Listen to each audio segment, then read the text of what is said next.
Mungkin ada di antara para wanita, para istri yang insecure karena tidak bisa mempunyai keturunan. Saya ingin ingatkan bahwa perintah untuk beranak cucu dalam Kejadian 1 ayat 28 adalah bagian dalam rencana Tuhan. Tapi yang saya yakini tidak untuk semua orang. Karena buktinya ada wanita yang sudah menikah tapi tidak diberi Tuhan keturunan. Karena anak itu adalah upah, karunia atau pemberian dari Tuhan, bukan hasil usaha kita. Maaf, Anda bisa melakukan hubungan seks sebanyak apapun, tapi kalau Tuhan tidak memberikan keturunan, tidak akan jadi juga. Orang bisa berusaha berobat dan suntik sana-sini, minum obat ini itu. Kalau Tuhan nggak kasih, nggak dapat juga. Anak adalah karunia atau pemberian Tuhan, bukan hasil usaha. Seringkali orang merasa insecure, malu, dan juga ada yang dihina mungkin, disindir karena tidak bisa punya keturunan. Kuatkan hatimu, dengar, anak itu upah pemberian dari Tuhan, bukan hasil usaha kita. Mazmur 127:3, sesungguhnya anak-anak laki-laki adalah milik pusaka daripada Tuhan dan buah kandungan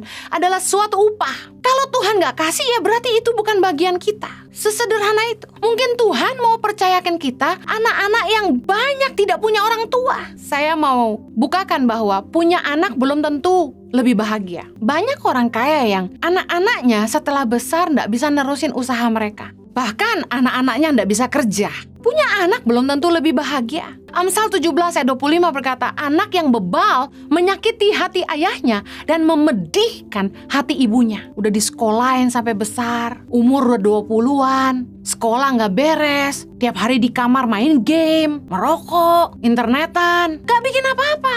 Hanya hidup ngabis-ngabisin uang orang tua. Tapi sementara ada orang yang mungkin gak bisa melahirkan keturunan secara biologis, tapi kemudian dia mengadopsi keponakannya, atau dia mengadopsi anak orang lain yang tidak punya orang tua. Lalu anak itu disekolahkan, dibesarkan, dan malah anak itu yang mengurus dia di masa tua. Anak itu yang malah bertanggung jawab buat hidupnya. Punya anak belum tentu bahagia. Lukas 23 ayat 29. Yesus berkata gini, sebab lihat akan tiba masanya orang berkata, berbahagialah perempuan mandul dan yang rahimnya tidak pernah melahirkan dan yang susunya tidak pernah menyusui. Yesus katakan ini. Saya mau bilang gini, hari ini banyak perempuan yang melahirkan. Mereka berduka karena anak-anak mereka. Punya anak belum tentu bahagia. Jangan insecure kalau Anda tidak punya keturunan. Yakini rencana Tuhan.